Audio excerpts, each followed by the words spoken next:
Railtrack's Southern Zone is Britain's busiest railway network. Each day the zone handles more than 8,500 train movements over its 2,890 miles of track. Nearly 750,000 London commuters alone travel our tracks every day. Despite perceptions created by the media, we provide far and away the safest form of passenger transport. You are 6 times safer on a train than you are in your own car. This doesn't, however, mean that we can afford even the slightest complacency, just the opposite. Our primary concern to all of us is the signal passed at danger, or SPAD as it's known. The men and women who drive the trains that run over our system play a key part in reducing the SPAD risk. After all, when a SPAD does occur, it's the driver who is directly involved, either as a result of his or her error or misunderstanding, or as a victim of someone else's error. One thing we can be sure about: no driver gets involved in a SPAD voluntarily. Sitting at the front of a train puts him or her right in the most vulnerable position. In a collision, the driver is the most likely to be killed or injured. In this programme, we'll take a look at some of the common SPAD risks, trying to understand the underlying causes and how to avoid making the mistakes that lead to a SPAD. Before we start to look at specific examples, it's important to understand that the risks we're talking about apply to all drivers, no matter what age or level of experience. There's a commonly believed fallacy that SPADs only happen to the young or less experienced. The actual statistics prove this perception to be completely wrong. So let's begin by saying that none of us can afford complacency. The SPAD risk is there for everyone to be aware of. In this programme, we'll show you some typical SPAD risks. Once you become aware of these risks, you should be able to avoid them in the future.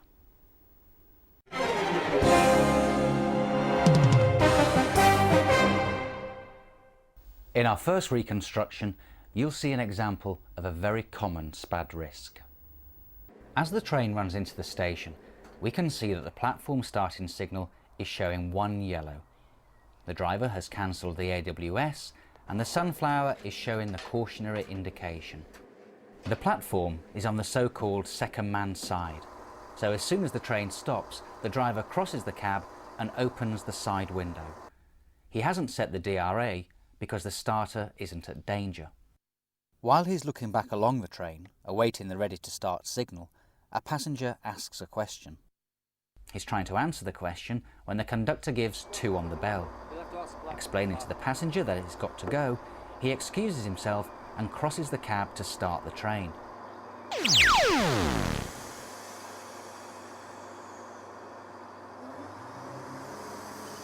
The train is now gathering speed. Has the driver remembered that the last signal was at 1 yellow? The sunflower might remind him, but he's not looking. When the danger signal comes into sight, it's too late. He's simply going too fast to stop. The contributory factors are plain to see. The driver was distracted by the passenger's question. The next signal ahead, the one at danger, couldn't be seen when the train started away. In other words, there were distractions and nothing to remind the driver that the next signal ahead was at danger. But they were reminders. He just didn't pay them any attention. Whenever you stop your train in any station platform that has a starting signal, before you move off, the golden rule is signal, platform, signal, action. In other words, check the signal aspect first, attend to platform duties and receive the ready to start signal, then check the signal again before taking power. Whatever distractions you've encountered, the signal aspect should be the last thing you look at before you prepare to move.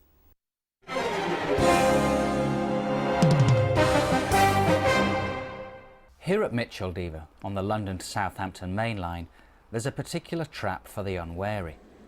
Let's join our driver in the cab as we approach Micheldever from Worthing Junction. The next signal is showing 1 yellow. He cancels the AWS in the normal way, and we can see the yellow and black sunflower indication on the desk. Moments later, the train stops in Micheldever station. There are 2 things to take note of here. First, there is no platform starting signal, and second, the next signal ahead isn't visible because of the curvature of the line. The driver carries out his station duties as usual. There are no additional distractions, just looking back and receiving the ready to start signal.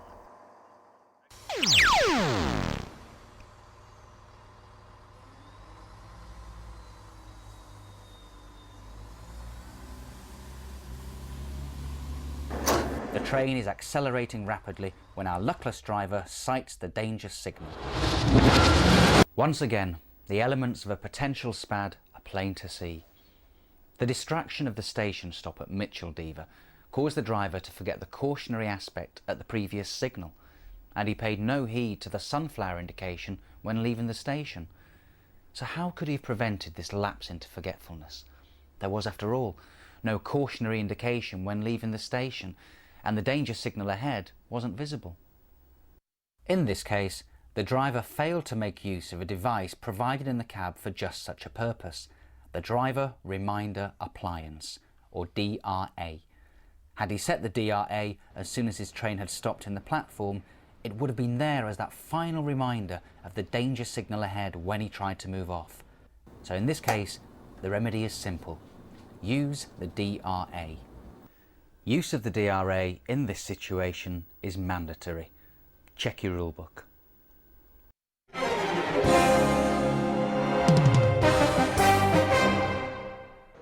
In this next reconstruction, we'll see the development of a very serious SPAD risk arising from a simple and avoidable misunderstanding. The driver of this departing freight train has his cab ahead of the starting signal. Of course, the signal will remain at danger whatever happens, because the train's leading wheels are occupying the track circuit ahead of the signal, maintaining it at danger. The only way our driver can get authority to proceed is verbally from the signaller. Watch what happens. Signal box here, over. Hello mate, this is the driver on train 4404 from Donlands Moor to Calais, standing at Alpha Delta 799. My cab's ahead of the signal, so I don't know if I've got the road or not yet. Yeah, that's alright mate, I'll get you to shove back when the other bloke's got the road. Righto then mate. Cheers, bye.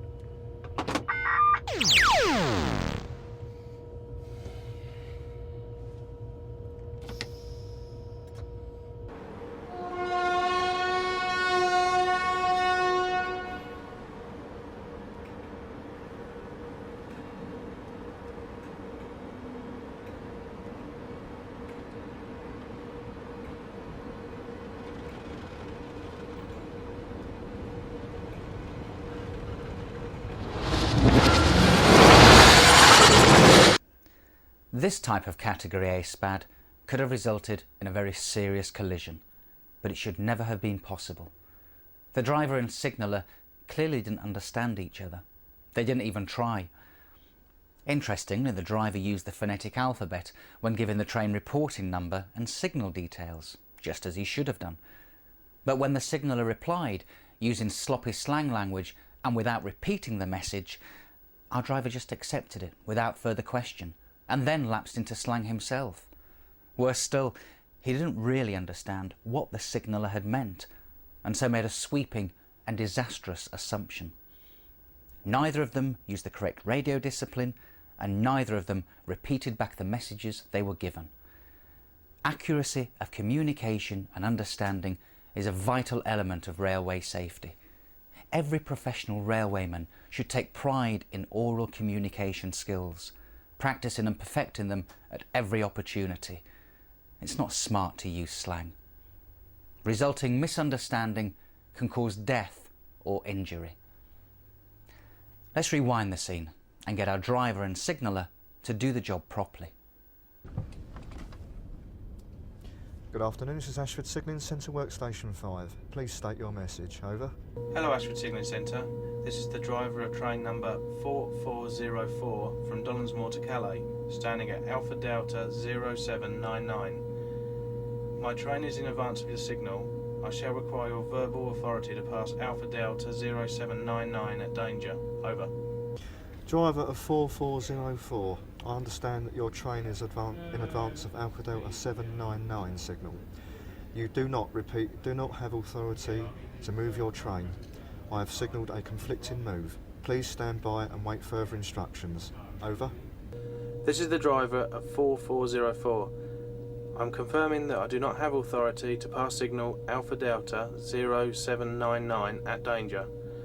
I shall not move my train until I have instructions to do so. I am standing by for further instructions. Out. Where your leading cab is ahead of the starting signal and the signal is held at danger because your leading wheels have actuated the track circuit, the only authority to move is the authority to pass the signal at danger. In the last reconstruction, the signaller instructed the driver not to move his train and to await further instructions.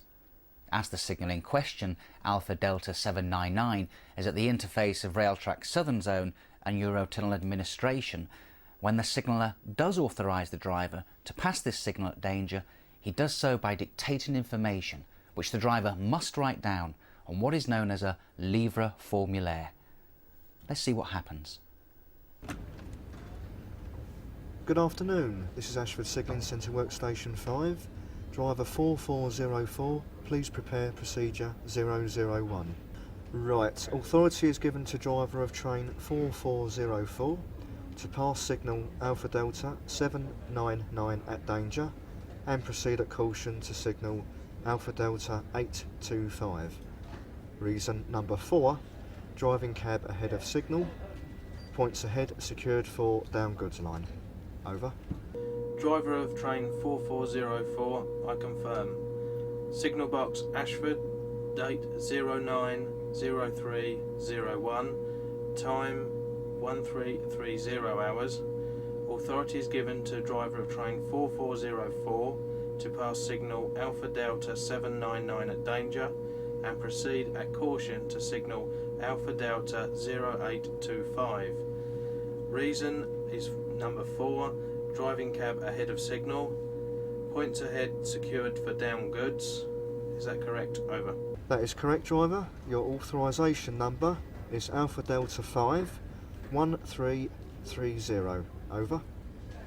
Okay, my authorisation number is Alpha Delta 51330. Is that correct? Over. That is correct, driver. Ashford signals out. But whatever procedure is currently in place, the message here is plain and simple. Don't move until you are 100% sure that you've understood the instructions and you have confirmed you do have the authority. Always use the correct radio procedure, always use the phonetic alphabet, and always repeat back any messages or instructions. Simple as that.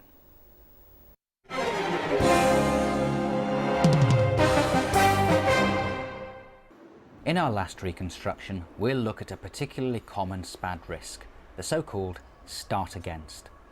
This train is driver only operated and has just stopped in a platform where the starting signal is at danger. It's a 10-car train, so he's had to pull right up to the signal. Now he's attending to platform duties, watching the monitors. Once everybody's aboard, he closes the train doors, checks the monitors again, then takes power. But the signal is still on. Immediately beyond the signal, two running lines converge. Although he knew that the signal was on when he stopped, he failed to set the DRA, mistake number 1. Once the train doors had closed and the mirrors and monitors checked for the last time, he completely failed to check the signal aspect before taking power, mistake number 2. The avoidance of this serious SPAD risk involves 2 simple actions. First, always set the DRA in this situation. It's mandated in the rulebook. This action alone would have prevented the subsequent SPAD. Second, always carry out the proper platform routine. Whether you're DOO or you have a guard, it's the same basic drill. Signal, platform, signal, action. Let's just look at that again. When you get the starting bell or the ready to start signal, check the signal aspect first. If the signal is off, check that the platform is clear and it's safe to move. Now check the signal again before taking action. If you follow this simple routine, you'll never have a start against SPAD. Well, no driver deliberately sets out to have a SPAD incident. yet hundreds of SPADs happen every year. The industry is working hard to try and understand why these SPADs occur, but I think as well there are things that drivers can do themselves to reduce the number of SPADs. First, the use of the driver's reminder appliance. It's crucially important that drivers use the DRA as required by the rule book, when stood before a signal at danger or when stationary having passed a caution signal. It's also very important that drivers check the signal aspect before cancelling the driver's reminder appliance. It's really all about drivers thinking about what they are doing. And then we come on to the use of safety critical communications. There have been so many SPAD incidents caused by misunderstandings between two parties. The use of the phonetic alphabet is crucial, as is getting a proper understanding of the message by repeating it back if necessary. Drivers shouldn't start a train movement unless they are 100% clear about the message. Signals on gantries is another area which can catch drivers out, particularly where gantries are located on curves. Drivers must make sure that they know which signal applies to them. Drivers must also understand that they can be caught out if the wrong signal on the gantry clears to a proceed aspect, and they shouldn't be fooled by that. Again, it's all about drivers thinking what they are doing. And then braking at a caution signal. Drivers should react appropriately at the caution signal and never assume that the following signal at danger will come off. Drivers should also drive in accordance with the defensive driving policy which has been drawn up by their company.